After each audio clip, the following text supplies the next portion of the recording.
Oh, that's going to confuse her. Sit right there. Right there. Lay down.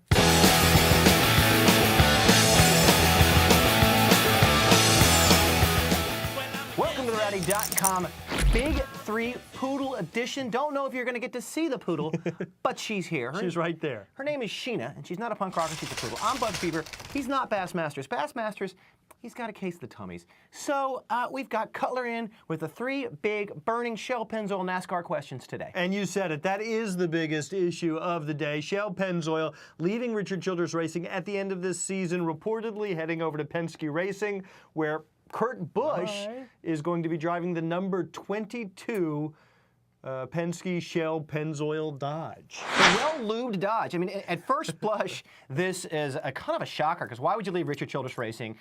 You have to believe, although Penske is performing well, that Richard Childress Racing is a tick better. But when you pull the layers back, there's a deeper relationship with Shell Pennzoil, with all of the Penske Automotive Group, and also with Dodge. And so that's probably the big reason they're doing this. My big question is, last year, this time, Kevin Harvick was going to pick anywhere he wanted to go. Now he can barely stay alive at RCR, I think. Amazing story. Yeah, and it just gets bigger and bigger. All the permutations of this story keep expanding. Obviously, Mobil 1 isn't going to stay with Penske Racing. They're going to go to RCR. With Shell Pennzoil next door. And that's also going to affect the captain's IndyCar teams, where Shell's going to have a presence, meaning Mobil 1 won't. What does that mean for Sam Hornish Jr., who's on the hot seat anyway? Justin Allgaier knocking on the door, but Justin Allgaier drives for Verizon. Is Verizon going to stay in the Cup Series since they can't brand the car? Maybe Miller Lite moves to Brad Keselowski. I mean, this is just insane. It's bizarre. All the different permutations of this story. Thank you, Casey Kane, for starting the silly season off right. That's all I can say. Isn't it started earlier than usual? It always. Well, gosh, Casey Kane is doing it years in advance. What's issue 2? Issue 2, okay. More silly season stuff. Okay. Richard Petty Motorsports. Casey Kane announced he was leaving. Now, Elliott Sadler, A.J. Allmendinger, and Paul Menard are all in contract years for Richard Petty Motorsports. They're all going to be free agents at the end of this season. What does it mean for Richard Petty Motorsports? It doesn't look good. It just doesn't look good. It just does not look good to me. They have a win this year. I mean, and Paul Menard's looking good. But if I'm Paul Menard, and we talked a little bit about this on the podcast, I go to Joe Gibbs and go, what does it take, bro? Or I go to RCR and go, what does it take, bro? I mean, maybe they don't have enough money to do it. I don't know. But I just think that AJ's a talent. Paul Menard's getting better. Elliott, I don't know what happened there. Richard Petty Motorsports could be in a free fall. That's what I'm saying. I would love to disagree with you. I would love to disagree with me. But let's be honest, okay? The Petty Enterprises that won 200 wins, the Petty Enterprises that we grew up with, it ceased to exist a couple of years ago. I mean, Petty Enterprises no longer exists. Richard Petty is sort of almost like a... I hate to say that. He's almost like a mascot. He's almost just like a figurehead, a branding opportunity for that team.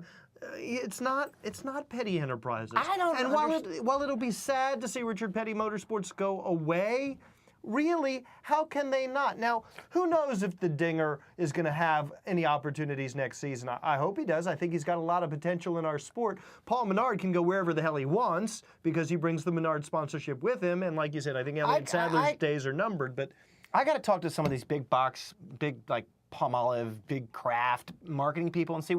Because to me, I'm like, God, I'd love to have Richard Petty. Wait a minute. You want to see the Palmolive 43? No, I want to talk to some of these big marketing people. Richard Petty is soaking in it. And figure out why Richard Petty is not attractive. Everyone knows who he is, even people who don't know racing. Well, I think Richard Petty is attractive. I mean, he continues to do lots of commercials for goodies and even STP. Every now and again, he'll pop up in an STP commercial. I'd love to see the old STP blue. But Richard Petty is not driving the car. All so, right. That's the deal.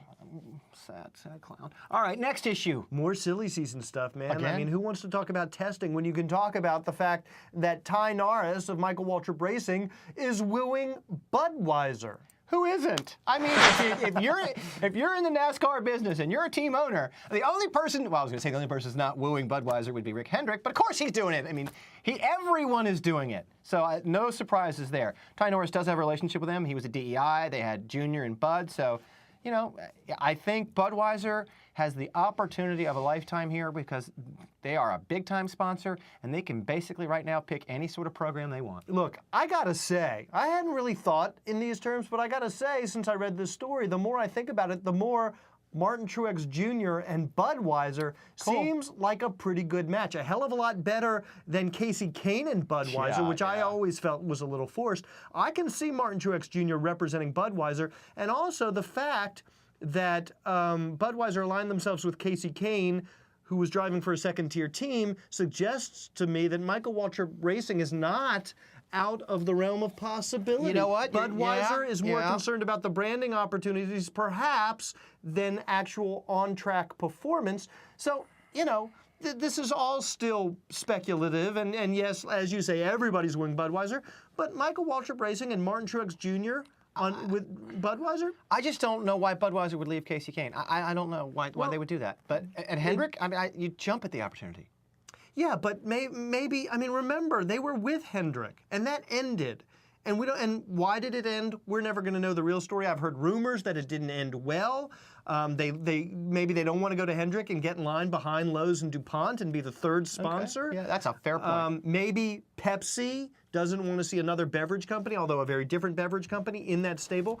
There are a lot of reasons why Budweiser may not follow Casey Kane. I don't. You can't mix Pepsi and beer because that's just a horrible combination. I'm sure somebody has. Some college student probably right now is waking up using a Pepsi beer combo. And I'll bet you Kevin Harvick is making a few phone calls over to Budweiser saying, hey, I'd love to represent you cats. Okay, I got Casey Kane staying with Bud. He says he's crazy and he's going to go with Martin Truex. Come to Rowdy.com. You tell us what you think. I'm Buck Fever. He's Bassmasters. No, I'm really not Bassmasters, but thanks for playing, Buck. I'm Buzz Cutler. We'll see you over at Rowdy.com. Rowdy.com. Say it like it is. Say what like it is? Rowdy.com.